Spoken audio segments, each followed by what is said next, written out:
अधिकार है समाज में अपने पुरुषार्थ से सम्मानजनक जीवन जीवन यापन करना। और जब समाज को कहीं सुरक्षा का खतरा दिखाई देता है, सामने सीना चौड़ा करके सामने खड़ा हो जाना कि हमारे समाज को कोई छेड़ेगा तो फिर हम लोग आपका देखने लायक होता है। और इसके भाइयों बहनों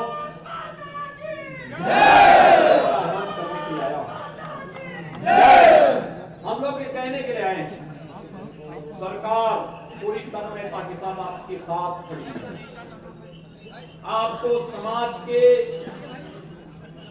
के साथ जुड़ करके हरेक तबके को, समाज के हरेक तबके को बिना भेदभाव के शासन की योजनाओं को लाभ देने के लिए पूरी तत्परता के साथ कार्य कर रही है। और मैं आह्वान करूंगा, शासन की योजनाओं को घर घर और गांव गांव तक बताने की आवश्यकता है। ये बताने की आवश्यकता है कि भारतीय जनता पार्टी क्यों आवश्यक है। और भारतीय जनता पार्टी ने आपका सर आ रहा है समाज के हित के लिए, देश के लिए क्या कुछ किया है। कोरोना कालखंड में हरेक व्यक्ति के जीवन को बचाने की कार्रवाइयों कुछ मॉडल खड़े किए हैं भारतीय जनता पार्टी सरकार ने। उस मॉडल को समाज के सामने प्रस्तुत किए जाने की आवश्यकता है। आज के इस अवसर पर हम लोग इस सामाजिक प्रतिनिधि सम्मेलन में कटिक समाज के साथ यहाँ पे बातचीत कर रहे हैं। मैं इस अवसर पर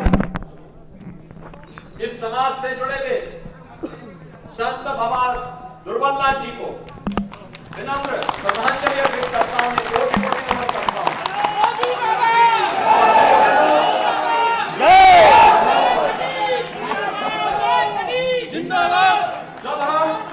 जब हम देश की बात करते हैं भाइयों बहनों, तब हम लोगों को इस बात को ध्यान में रखना होगा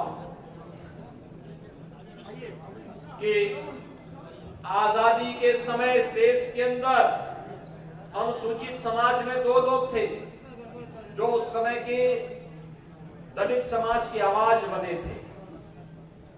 एक बाबा साहब डॉक्टर भीमराव अंबेडकर थे, जिन्होंने विपरीत परिस्थितियों में उच्च शिक्षा अर्जित की और स्वतंत्र भारत में भारत के लॉ मिनिस्टर बने थे। संविधान निर्माण में जिनकी अग्रणी भूमिका है। और दूसरे आजादी के कालखंड के दौरान बंगाल के अंदर जन्मे श्री जोगेंद्र नाथ मंडल थे। विद्वता में और उस समय दबे कुचले की आवाज में दोनों समान रूप से आगे बढ़े थे। लेकिन बाबा साहब भीमराव अंबेडकर भारत की एकता और अखंडता के सदैव समर्थक थे।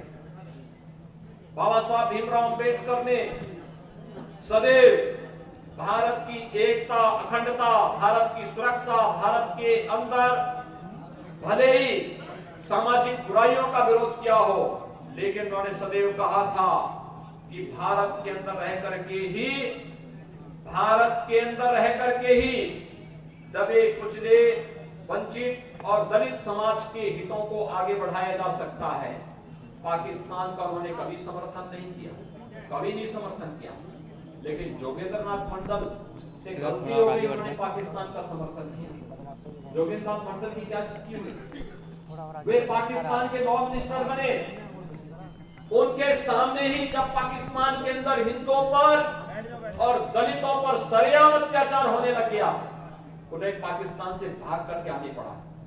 और 1950 से लेकर 1965 तक भारत के अंदर गुमनाम निर्वासित जीवन उनको व्यतीत करना पड़ा। आज जोगेंद्र नाथ मंडल का नाम कोई नहीं जानता, लेकिन बाबा साहब डॉक्टर भीमराव अंबेडकर ने समाज के हित के लिए जो योगदान दिया, आज जन जन के तारणहार है, सबके लिए वे पूजनीय बने हुए हैं। पूरा देश बाबा साहब भीमराव अंबेडकर को सम्मान देता है, लेकिन जोगेंद्र नाथ मंडल का नाम कोई भूल से भी नहीं लेता है। राष्ट्र के साथ होने वाला कोई भी विश्वासघात कभी भी प्रकृति बर्दाश्त नहीं करती है। और भाइयों बहनों, हम सबको इस बारे में ध्यान रखना होगा। जो लोग आपके समाज में झूठे मुकदमे लगाते थे, लेकिन राम जन्मभूमि पर आतंकी हमला करने वाले आतंकवादियों के मुकदमों को वापस लेते थे। तो आपके हितैषी कभी नहीं हो सकते, कभी नहीं हो सकते, क्योंकि उनकी मंशा बहुत साफ है। वे राम जन्मभूमि पर आतंकी हमला करने वालों की मुकदमों तो वापस लेते थे, पेशेवर दंगाइयों के मुकदमों को वापस लेते थे, लेकिन दबे कुचले समाज पर झूठे मुकदमे लगाकर उनकी आवाज को दबाने का कार्य करते थे। ये पिछली सरकारों की वास्तविकता थी और उस वास्तविकता को समझने की आवश्यकता है। आज के इस अवसर पर आप सभी लोग यहां पर आए हैं। इस अवसर पर मैं एक बार फिर से आप सबका हृदय से अभिनंदन करता हूं। आप सभी लोग यहां से जाएंगे, अपने अपने जनपदों में सम्मेलन करके एक एक घर को समाज और राष्ट्र की मुख्य धारा के साथ जुड़ करके कैसे कार्य किया जाना है इसके लिए अवगत कराएंगे। इस विश्वास के साथ आप सबके प्रति मैं अपनी शुभकामनाएं देता हूं। दीपावली की मंगल कामनाएं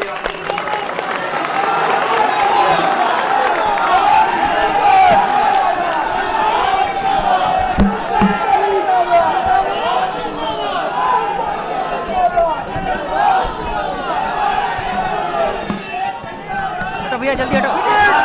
जिंदाबाद जिंदाबाद जिंदाबाद